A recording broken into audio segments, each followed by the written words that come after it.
Hello and welcome to another episode of The Scoop. I'm Jim Luff, and joining me today is my friend Jim McCabe with Vero Products. Welcome to The Scoop, Jim. Thank you, Jim. I'm grateful to be here with you today. Folks, as you know, Aurora Payments, we pride ourselves on providing education for our merchants more than just credit card processing. And we have our Just Jim education along with The Scoop, where we provide tips on everything from avoiding fraud in your business to how to accept credit cards for the lowest rates. And you'll find a new one on YouTube every 2 weeks. Now, one of the reasons that I invited Jim to come on The Scoop today is he is an expert on cybersecurity. And you may have heard about the breaches that occurred recently at the MGM Hotel and Caesars Palace. Uh, it was a horrible situation. People weren't able to check into their rooms. The slot machines all went dark. The keys to the hotel rooms wouldn't work. In general, it was just complete chaos. Jim, tell us about Vero Products. First of all, thank you. It's so ironic. It's just Jim and Jim today, I guess. So you get a double double Jims. Double I dose of Jim today. Exactly. No, Vero is a service oriented company. Lots of services in many different industries. I specifically am focused on with the company providing identity theft and data breach solutions, and that's for many industries. But we focus on small to medium sized businesses or enterprises, and the solutions that we bring are tools that can be used in a proactive way to help avoid breaches from happening and identity theft as well. But more importantly, we believe and focus significantly upon response and recovery because in the end of the day, you really can't stop it from happening. You can't guarantee anybody it won't happen, and no matter what you do. And quite honestly, every single company in America should really be shaking in their boots after what happened in Vegas. When you hear of what you thought was a company or an organization that couldn't be penetrated, it was impenetrable, and now you hear what happened, it should scare everybody in terms of who can be safe here and who can Right. really defend themselves against these criminals from making it happen to you. And in reality, you really can't. It's really, unfortunately, it's not a matter of if, but when it happens to your organization. That's the truth of it. Yeah, and I want to point out that I didn't invite my friend Jim on the program to specifically sell any type of product, but more importantly, he is an expert in these things. And as he just mentioned, if this can happen to MGM, don't think for a minute that it can't happen to your small business. I mean, these are MGM and Caesars Palace are people that employ security people to prevent this type of stuff from happening. Jim, in a nutshell, I only know a little bit about it. Can you share more about, a nutshell version of what happened with these hotels and where they're at Yeah, today? well, it started with MGM on a Sunday, and they started noticing it was affecting reservations at the casino. And then all of a sudden, before you know it, they were seeing all kinds of effects of it on their floor of not only in Vegas, but in other states. There were videos that you could see on social media of their videos on the floor being dark and nobody could use them. A lot of customers were saying they couldn't get in their hotel rooms. The cards weren't working and functioning properly. There are many people canceling their trips for the weekend. So, I mean, they took it on the chin for this thing. They're going to continue to take it on the chin for this thing because of how it's affecting, the consumers and how they view MGM and wanting to go spend time there. And unfortunately, like I said, it affected their bookings on the following weekend. So it went into the sixth day. They're still having problems over a 6 day period, affecting bookings. And they were actually had to give, rooms away for free in some regards to people. So it got pretty bad in terms of, I actually saw on social media that the criminals indicated that everybody thought it was a very sophisticated thing that happened in terms of breaking in. Supposedly, the criminals simply called the switchboard and told them, because they knew the name of some CFO high level executive, used their name and said, "Oh, I met with them the other day and I forgot, I lost their card. I just need their email address. Can you help me? And they gave them the email address without any hesitation, not Wow. understanding that giving away an email address, and everybody needs to understand this, giving away your email addresses is a problem. You know, a lot of people can have access to them, but that's one of the things that criminals like to get a hold of, because from that, they actually got into the system and eventually wound up in the servers and took Sure. it from there. I can see that because I mean, if you think about things that you go through in your normal day, everything from I ordered a pizza last night for delivery, had to put in my email address. Your email address is a very common identifier of yourself. But when you tie that with a password, and I would say this, if you use that same password every single time with your email, whether it's the bank, the Pizza Hut, or wherever, you're setting yourself up for danger because you get those two pieces of data together and you've got a license to steal. Am I right? That's correct, without a doubt. And your phone number. People don't realize the criminals really want your phone number. Think about your phone number being used today for verification and authentication of your 401k and access to many things in your life. So guarding your phone number and your email is really, really significant. So I have to assume that, since you mentioned that reservations were affected, the first thing that happens when I place a reservation with the hotel is they always want my credit card number to guarantee my room. Um, do we know if credit card data was compromised in this, or what do we know? What kind of data was compromised and given away in the Yeah, breaches? unfortunately, MGM, they hold things really close to their vest in terms of what goes on, as well as any company. When a company doesn't want to have all the negative, feedback and backlash from this kind of thing. So, no, as far as we know, we're not sure exactly what information was part of the breach itself, but you can bet yourself that if the people of their loyalty program, those who had their loyalty cards, if they're part of that breach, then certainly all kinds of information, including social security numbers, addresses, all kinds of stuff could have been revealed and been part of this breach for sure. And then, of course, we hear about that following Thursday, we hear that Caesars Entertainment, the largest casino owner in the world, had themselves been attacked in a cyber incident. They were part of a ransom scenario, evidently, where they paid ransom, which is not always a great thing to do. But some people just they have to do it, or they're not going to survive the whole thing. So, and they indicate that there was no disruption to their operations, but they also were not able to say that they didn't give away personal information of the over 10 million people that are customers of theirs. So again, we don't always know what's given out, but you can be sure those people affected are going to wind up getting a letter eventually from MGM and Caesars saying that they will be provided with all kinds of monitoring and things of this nature as of going forward. I do. Remember filling out an application for MGM and to be a part of their loyalty program. A lot of information was disclosed, and at the time, asking for my birthday, I assumed was for the purpose of making sure that I was over the age of 21 to be in their Yeah. gambling program. Yes. Um, I gave my social security number. I assume that is in case I have a large winnings, they can report it to the IRS. And they, of Correct. course, have my home address to send me a 1099 showing Yes. that, I got this money. So that I feel like a lot of my information was potentially exposed. And I'll be looking for that letter. Let's talk about that. I mean, both of these companies are now tarnished in their images. Yeah. What can they do? I mean, we'll talk about that, and then we're gonna talk about the money losses because Yeah. there's a lot of money loss. Yes. Well, here's the thing. Um, when major breaches occur, like when the Target breach and that happened, it was one of the biggest breaches that ever occurred in this country that affected millions and millions of people. The CEO and the CTO and the top executives there didn't lose their jobs because they were breached. They lost their jobs because of the way they responded to the breach. Response is everything.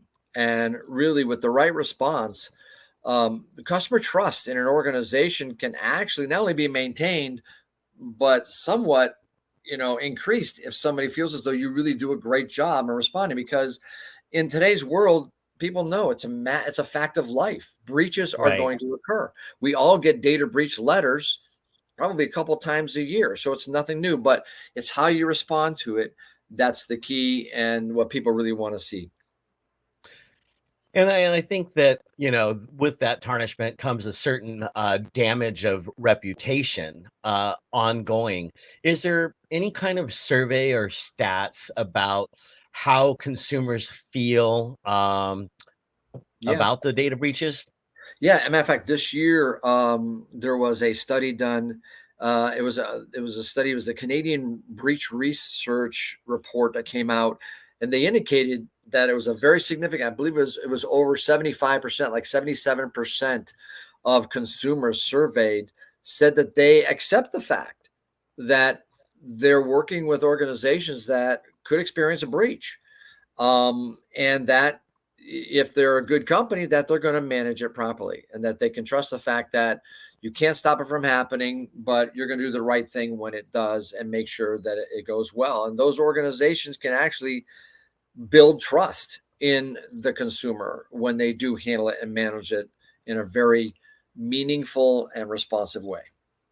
I was, a victim of the Target credit card breach, Yeah, and, likewise. I'm happy to say I'm still a loyal Target shopper. I probably go there 3 times a month to buy household goods, Mhm. and I was, fairly impressed with the way they handled it, but like most people watching this podcast right now, you probably, as a consumer, expect companies like Target, MGM, and Caesars to have such high security protocols in place that this could never happen. Right.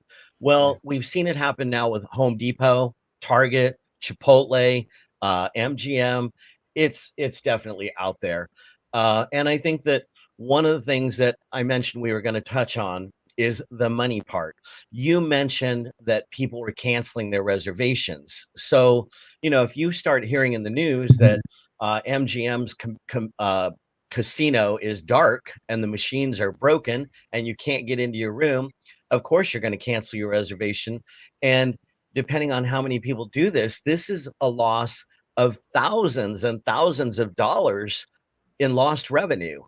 And I think that it's important to note, as a small to medium sized business watching this program, if it can happen to these big companies, imagine the financial loss that you could incur, not to mention, Jim, let's talk about liability. What is the liability to a merchant who has a breach and loses 10,000 pieces of data, 10,000 individual records? Well, again, the liability comes in, um, the fact that every business that maintains personal identifiable information on a consumer is required by law to have procedures in place to safeguard against breaches, but also to be able to respond to a breach when it happens. Unfortunately, a lot of small to medium sized businesses do not have a plan. They do not follow those laws and regulations. And they get caught. And it's almost like playing Russian roulette for themselves, uh, in terms of doing so. And that's the unfortunate part of it.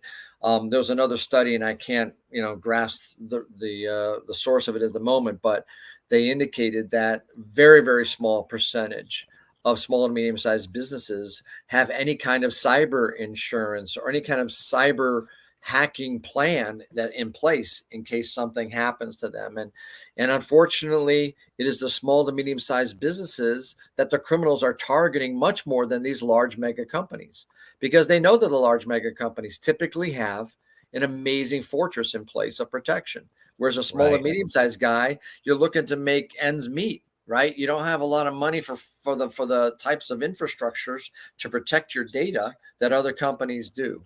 So all that being said, the liabilities are significant in terms of, if you don't take precautions to prevent it, and you can't show that you showed that you tried to prevent it, you have a lot of liabilities in terms of what people can do to come at you in the form of lawsuits.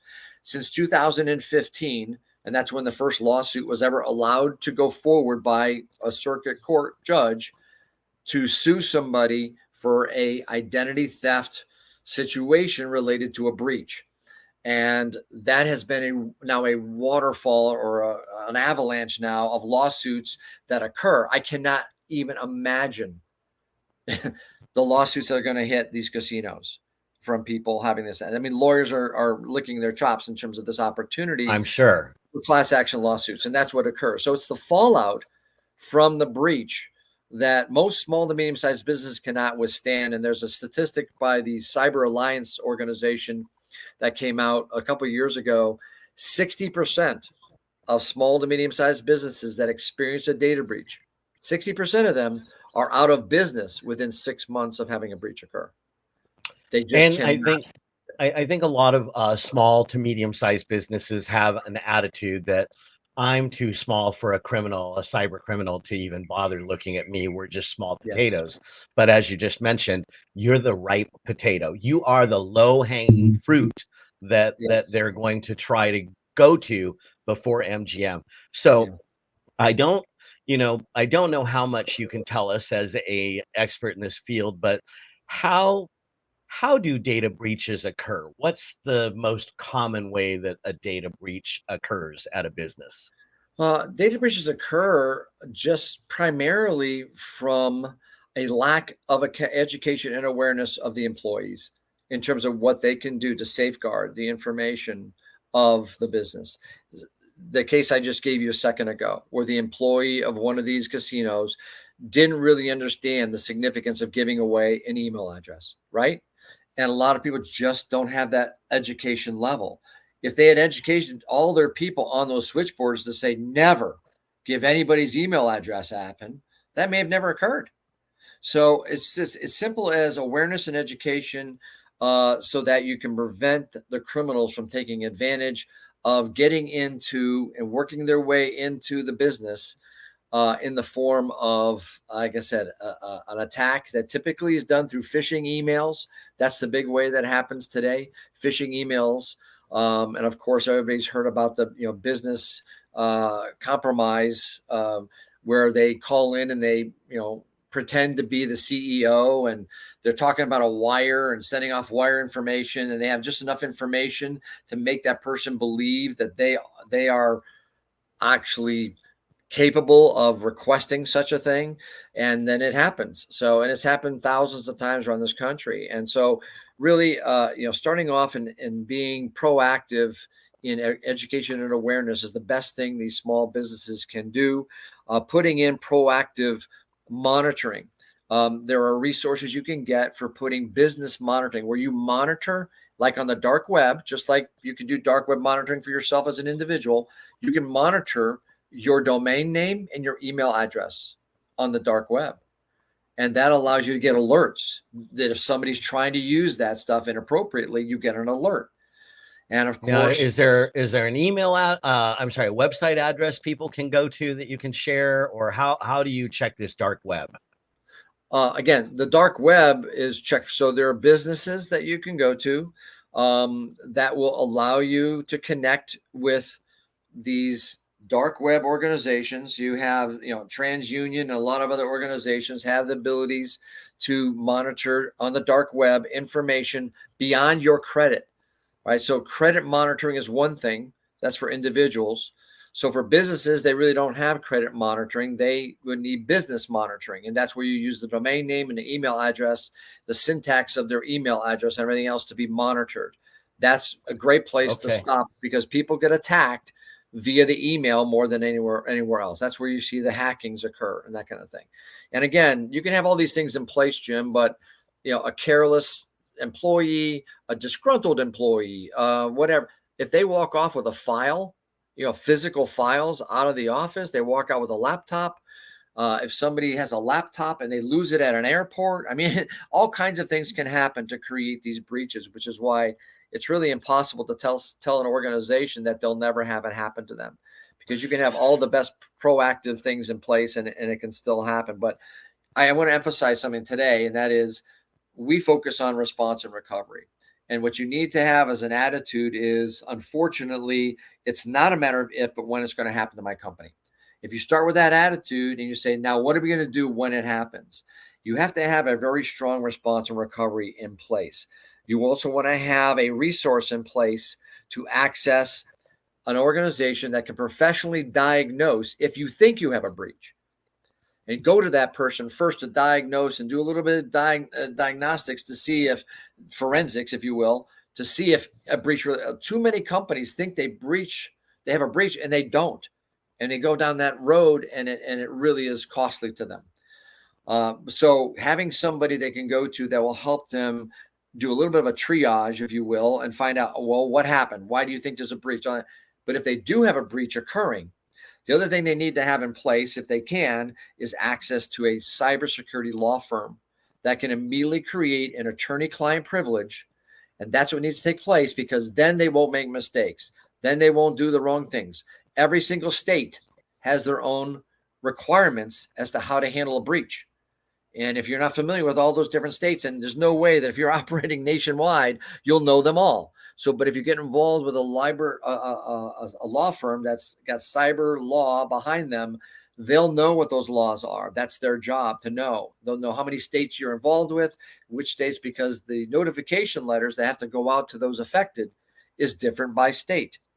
So this is all things that, again, you have to have the ability to think ahead in terms of response and recovery. These are the steps you need to have. Precaution, proactive, prevention is awesome, but make sure you've got that fallback and you've got your I's dotted, T's crossed in terms of what you're going to do, and have it documented so that when it's in those heated moments and everything's emotional when it's happening, you can just stick to the facts. This is what we need to do next. This is what we need to do next.